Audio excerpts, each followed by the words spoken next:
Yeah, Schindler's List holds a special position when it comes to my favorite movies on Holocaust because it's not actually a true depiction of what happened. It's more about a hero who was not actually a hero, but who stood there and who tried his best and saved almost 1,200 Jews. And at that point of time, it was like next to impossible what he did. And when this movie was made in 1993, probably it got released. At Hmm. that point of time, OTT was not in the picture, so it could not have reached so many people as it has reached because it was released in English. Now, because of OTT, people can use the subtitles, people can watch movies from different languages, and they Hmm. appreciate it. At that point of time, probably it was very difficult, right?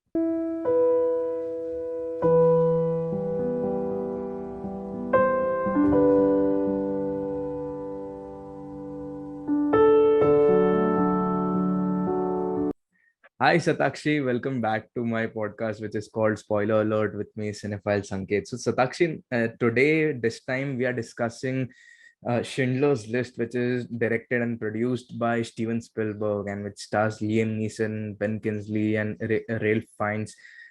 So first of all, Satakshi, I asked this to everyone, and it's a common question. So when did you watch this film for the first time ever? And when you watched it, what was the experience like? And when you rewatched it, what was the experience like? Hello, Sanket. First of all, thank you for inviting me on your podcast once again. And yeah, today we are going to talk about a very hard-hitting movie that's Schindler's List.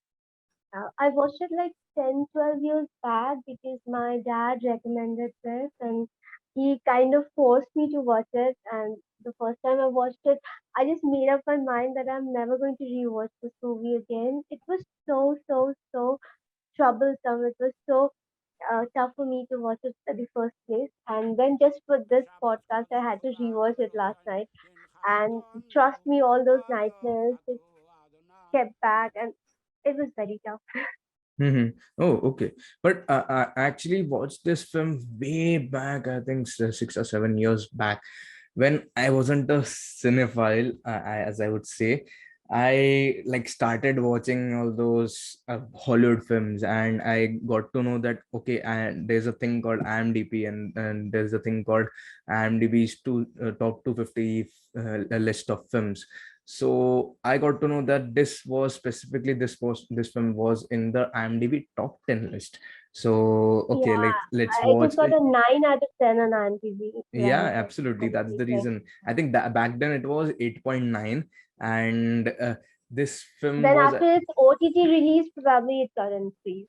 yeah, that can happen definitely, but what like back then when then I watched the Shawshank Redemption, then Pulp Fiction and all those films. So then I got to watch this film, but I didn't understand the historical context of the film because back then I didn't knew anything like about the Holocaust, because like I didn't have any knowledge of apart from the history books in the schools, and that we also know that that they don't teach you much about the historical events which happened in the modern era. So actually I consider myself like by watching films and by watching those feature short documentaries, I got the knowledge of those historical context which happened in the modern era.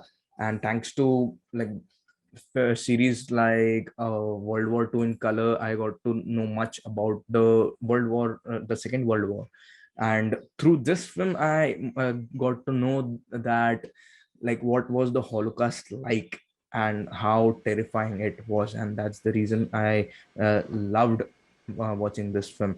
So this was kind of my like those first ever, like those rare modern films which are in black and white, which actually this film is not completely in black and Yeah, white I was going to exactly. say that it's not completely black and Exactly, white, the and first that and was the the last scene amazing. is are in color.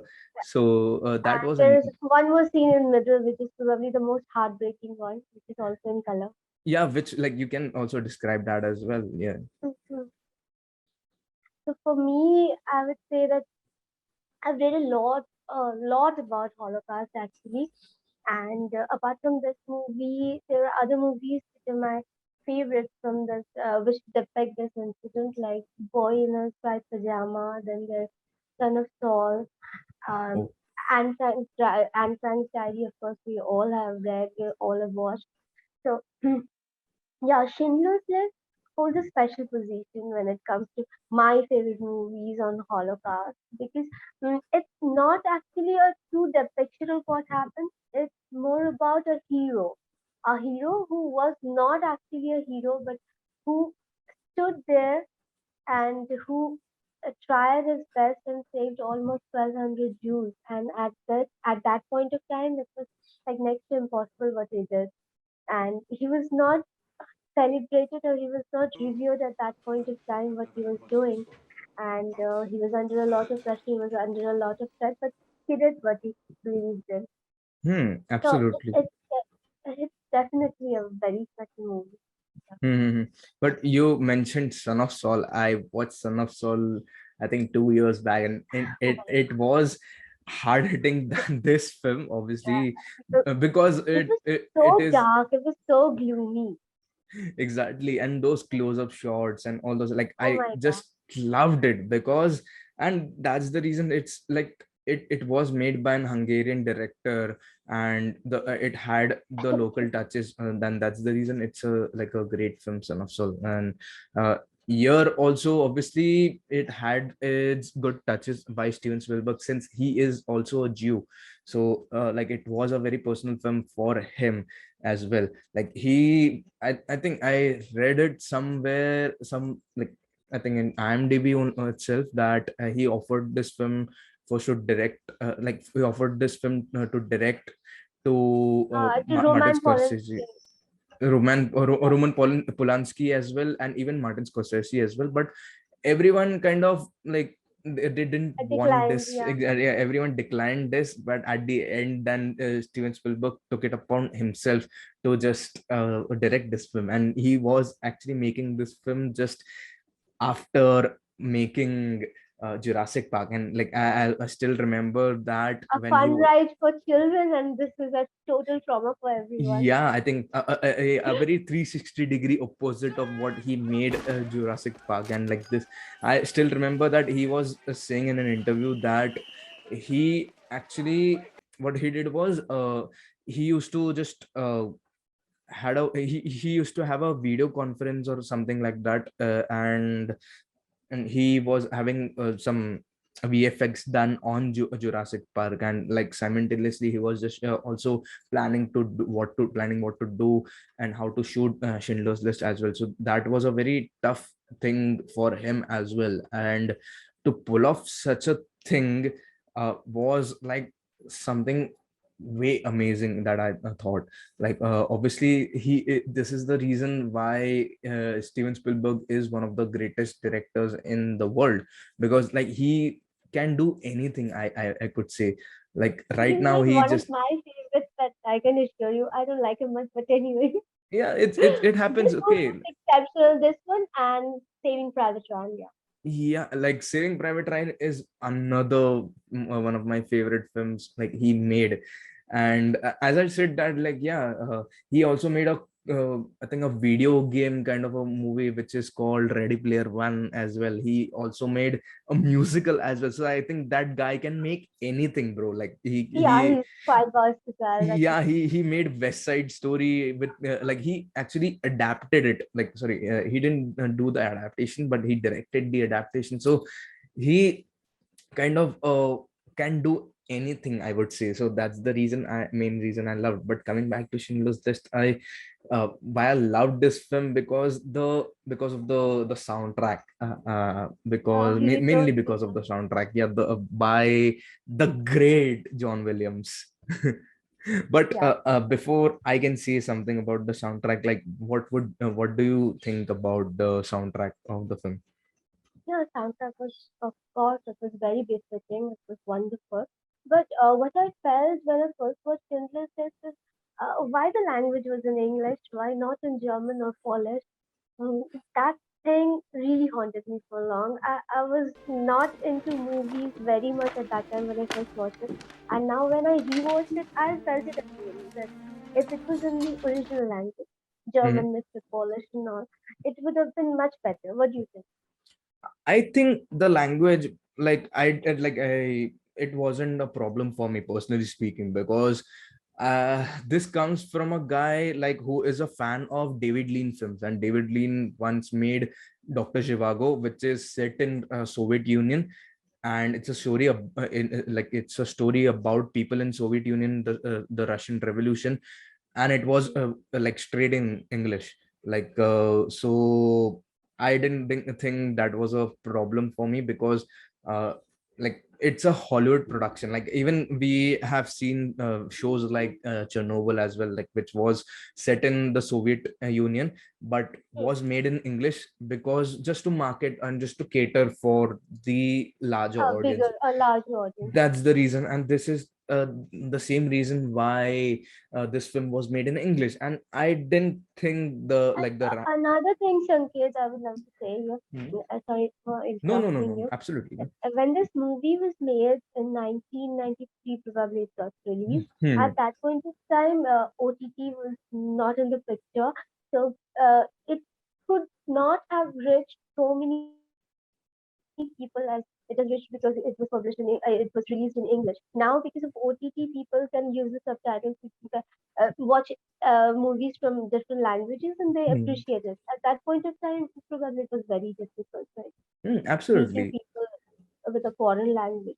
Yeah. Absolutely. But like I think this film was beyond that, like all those languages. This film spoke in Mm. its own language, because like this film was actually brutal, bro. Like to be very honest, I don't see this kind of brutality shown in a film, in any Indian film, I would say.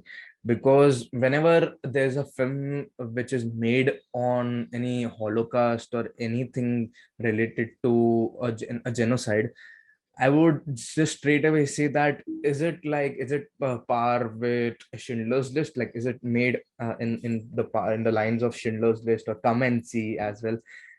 If Come and not, see, oh my. yeah, Come and See as well. Like I also loved that film as well. But yeah, I keep asking this question as well, and I kept asking this question when the Kashmir Files was released as well. Like, is it in part of the Schindler's List?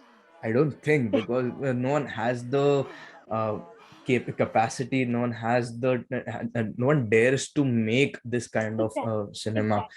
where like It you. was, and the best part was, I'm Hmm. interrupting you No, no, again. no. That it was nothing like a docu feature or anything. It was very much fictionalized. It was a whole lot of cinematic experience for the audience, and at the same time, it was kind of a true picture of what happened there. And although I'm saying true picture, but it was just probably 1 or 2% of a depiction of what actually happened. Hmm. Oh, So okay. that's the bloody brutal thing about Schindler's List. Hmm. The small things which were shown in the film, and those things were so much traumatic for all of us. For all of us, that very scene when that little kid, that little boy, he was trying to hide in all the hideouts. He was just going. He was just looking for a small place to just hide his tiny body, and they were all his friends, just little children hiding there. It was so sad. But It was really Satakshi, you were just talking about this scene where a boy was just like finding a hideout place. What do you mm, think about that scene? Where there's a girl in a red coat. red coat, yeah. Yeah, what do you think about that scene as well? How did Oh, that scene played out? oh my God. It's if I had to list out 5 or 6 of my favorite scenes from the movie, it will be definitely one of them. And the best part of that scene is that girl. If you look into the scene very carefully, she's just walking. She's just facing out. You know, she's not scared at all. at the first place when she's walking down the road, she's just normal. She's very much normal at that point of time. At least the camera is stating that. But when she goes inside the building, and then have you noticed one thing? When she finally hides the color of her coat, it just fades out. It becomes grayish and then black. Hmm. And when her body is found on that skirt, which is full of dead bodies, then again her coat is flushed with red color. I So, didn't notice that, but yeah, that's a thing. Yeah, go ahead. Sorry. probably I think when she was seen walking down the road when Schindler was actually following her, so her coat was red, where everything was grayish, everything was blackish, everything was monochrome. She was like a flash of life in the whole scenario. But when she hides, her life drains out from her because that's the end point of her life. She's going to be killed. Hmm. That's the truth. And then when finally we see her body, her red coat is again visible. So probably that's the indication of blood and gore. First, at the first part, her red coat was a depiction of life, and later it was probably a depiction of blood. Oh, I mean death. uh, Probably. I've no, read it somewhere and I like this. yeah, yeah, like you are completely right on that. Like you can be completely right on that as well. Like you are just saying that one of those like these were one of your brutal scenes according to you, one of the brutal scenes according to you. So I thought that those brutal scenes according to me was one scene where Rails finds character was a like a military officer who actually just wakes up one fine day, and what he does Yeah, is like it was he just crazy. carries his rifle and just shoots one of them just for the sake Yeah. of fun. And I was like, He just oh sits on his balcony all relaxing and he keeps on firing.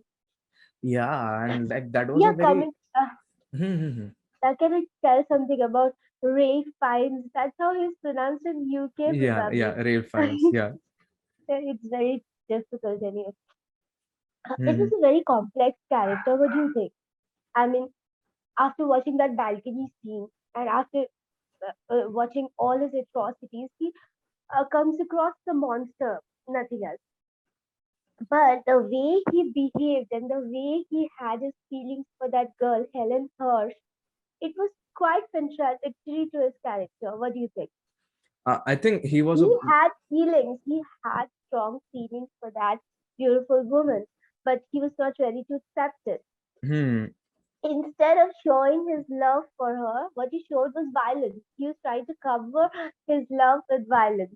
So that was a very complex side of his character. What do you think?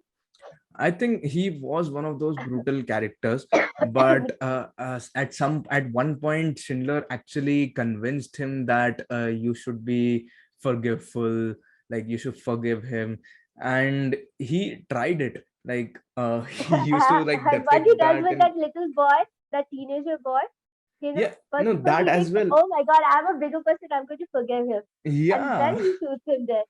and even himself as well, like he was just playing out in front of a mirror. I forgive you, I forgive you, and oh my He's god, like a terrific actor. He's a terrific actor. This was probably his first major role. yeah, it was He nailed it completely. it was because I think like I've read it somewhere that Steven Spielberg like got him in proper makeup and proper uniform, and he like Ray Fiennes actually met one of the Holocaust survivor, and the survivors actually like they were chilled. Yeah, the survivor was yeah terrified to see him because he resembled Amin God, the real Amin God. Yeah, exactly. And like they got chills by seeing it, and they were terrified by like seeing this guy come to life. And they actually he told Spielberg that they did a great job by putting on a great makeup and putting on a great costume for him. Ray probably he put on a lot of weight also for this movie particularly. No? Okay, I didn't know about that. Yeah, he was having a pot waste and probably he just got it just because of this movie. Hmm. No, I didn't know about that. But another interesting thing about this Excuse film me. was like I also loved Ben Kingsley's character as well. Like he was So absolutely lovable. He's fantastic. so lovable. I loved him much more than I loved Schindler. Oh wow. Oh, he was absolutely He just fantastic. he keeps that man in his list, that old man who has lost one of his arms, No, but and Schindler rebukes him for that. actually, he was a stubborn man. Like he didn't much care about Schindler. In the starting moment, we can see that like whatever Schindler says, okay, yeah, then I'll do it, whatever. Like that's the like main reason I loved him, because he didn't listen to all those orders which were given by him. But like when he realizes that okay, he is doing a right thing, he's hiring all those laborers and he's saving all those life.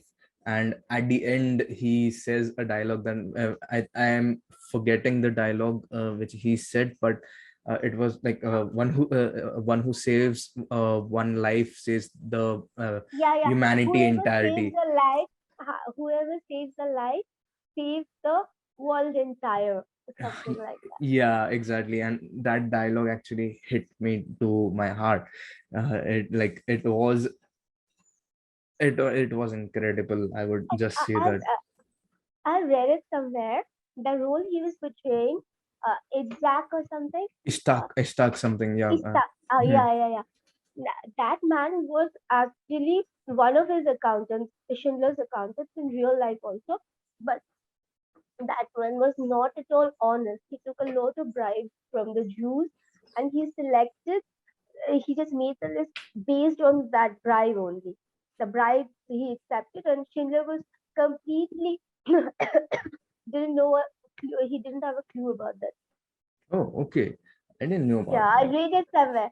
So this character was basically the name was taken from that very person only, but this character was based on all the accountants those who worked for Schindler and all the good things that all those accountants did collectively.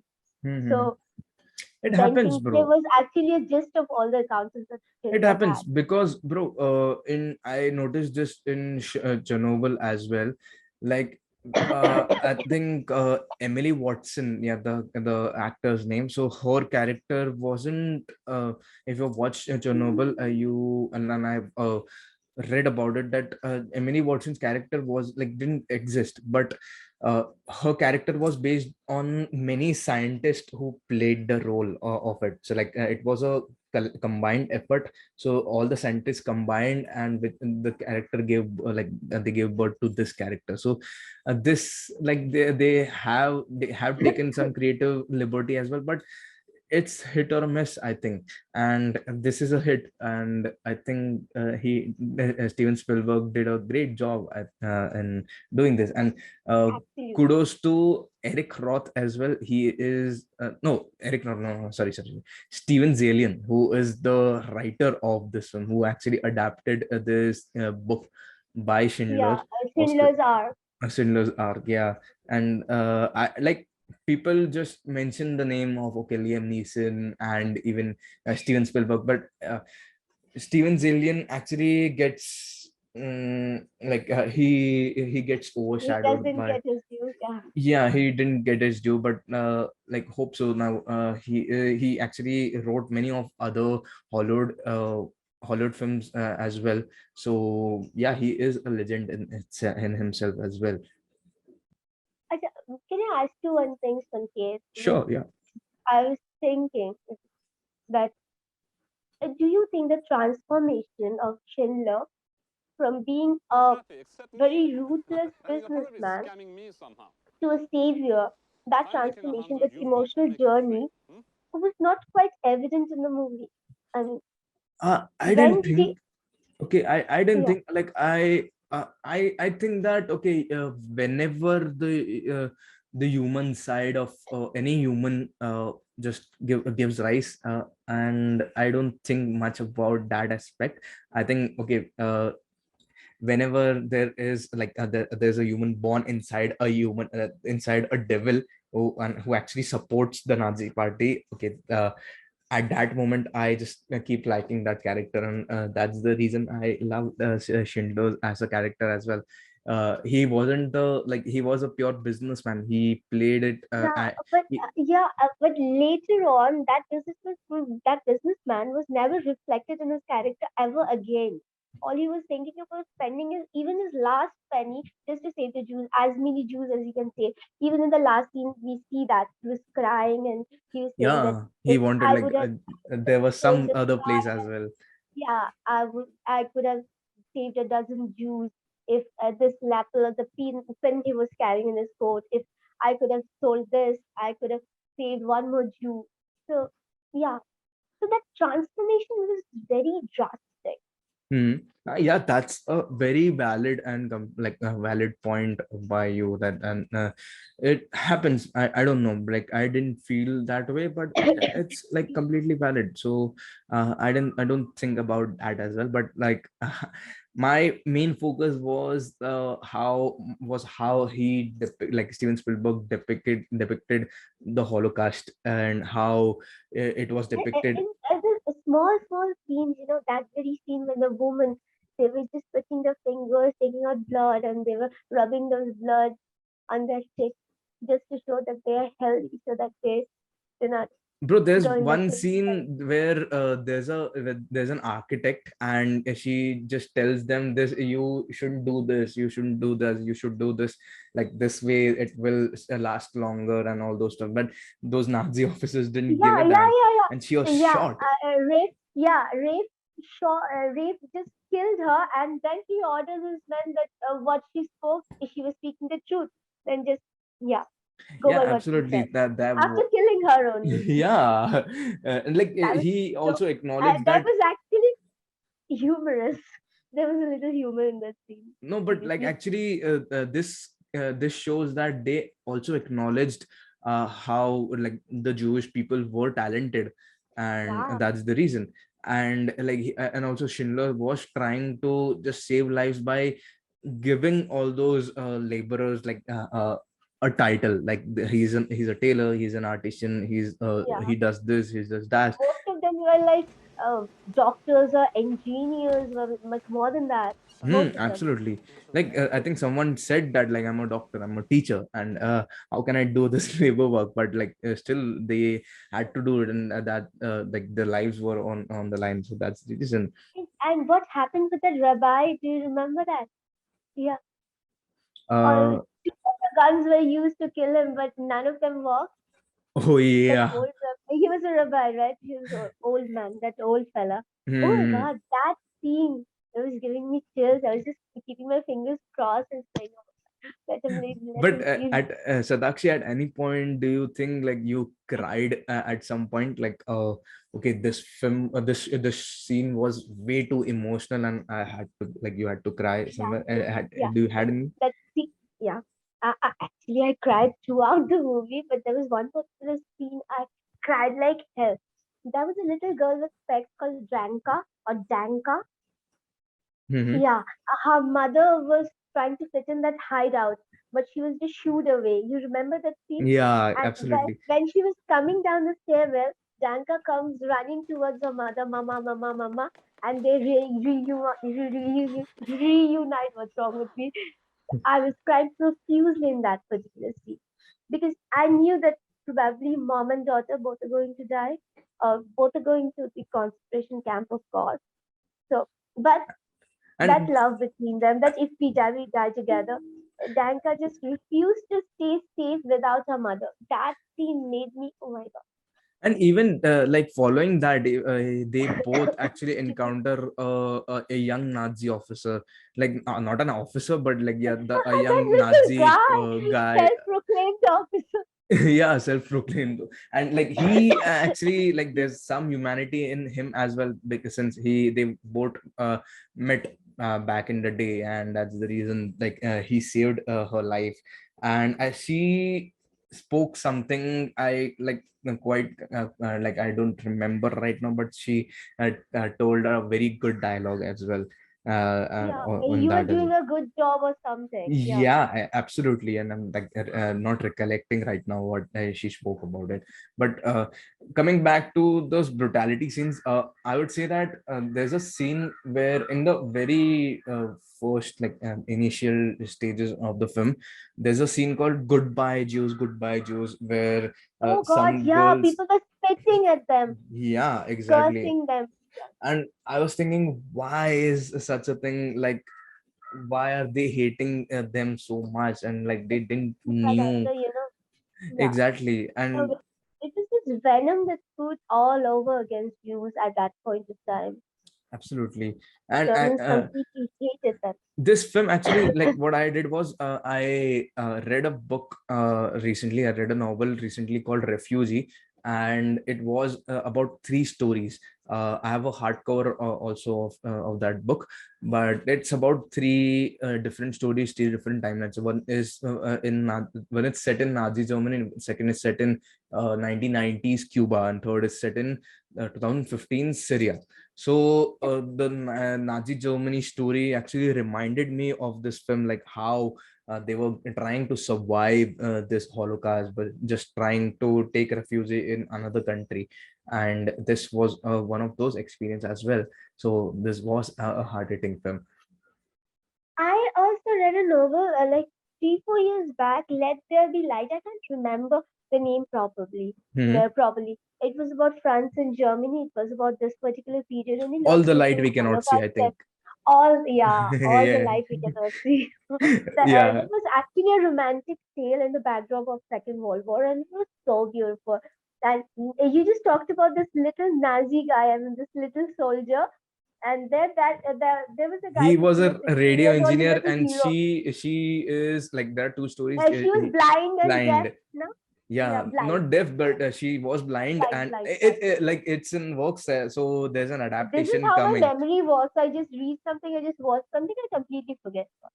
No, but there's an adaptation coming soon on Netflix. It stars like uh, uh it stars Hulk. I forgot the name of the actor. Mark Uh, Ruffalo.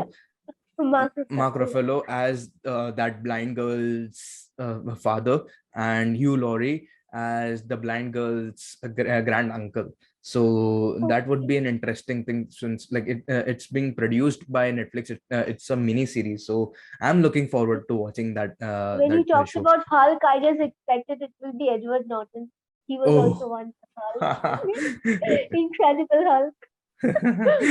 Yeah, but like I'm personally looking forward to watching this as well, and Yeah, other things, other documentaries or anything which are coming out what the happened on Holocaust. Holocaust. Yeah, and even I have to watch Shoah as well. Like it is Yeah, also an exceptional documentary. People are saying that as well. yeah. I'm also planning to watch it. Mhm. Probably next month I'll just try. It's Okay, going yeah. to be a very, very tough watch and a tedious watch also. Absolutely. You're saying it rightly. But Satakshi, thank you so very much for coming Actually, to my before we end podcast. this podcast, can I Yeah, just tell sure. you one? Yeah, yeah, sure, sure, sure.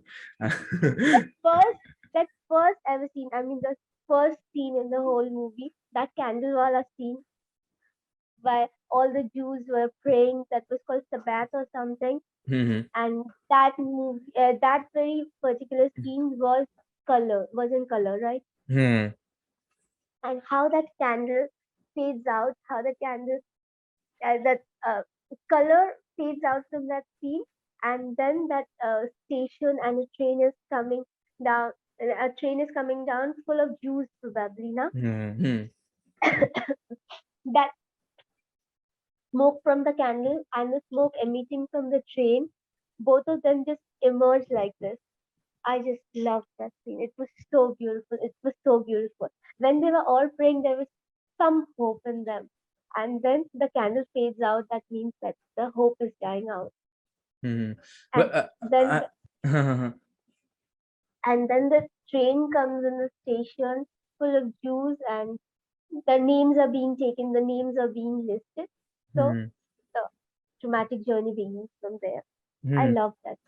I loved like one last thing I also wanted to add, that like I loved the soundtrack by the great John Williams as well, I know. because every time I just get like see something very depressing, like in my head the John Williams soundtrack keep coming, because uh, I don't know, I can relate, I can now I now relate to all those depressing scenes or depressing things by John Williams' score playing in my head. So like it's unfortunate I can't think about it, but it is what it is for me. Absolutely. But I know how much you love the BGM. I know yeah. how much. But yeah, fine. Satakshi, finally, thank you so very much for coming to my podcast again, like A talking pleasure. about films. Like it's been like it's fun talking to you about films, bro. Like not just Thank you for tolerating me with this kind of voice. no, bro, no, My not broken voice, completely broken. And uh, all my cough and cold, thank you for tolerating me with this. no, it's the season of everyone getting tough and cold, so it's I hope normal. it's not Corona again, my. Oh my God, like stay safe and stay healthy right now, bro. You too, But bro. yeah, thank you so much, and hopefully I'll see you in another video as well. Yeah, soon.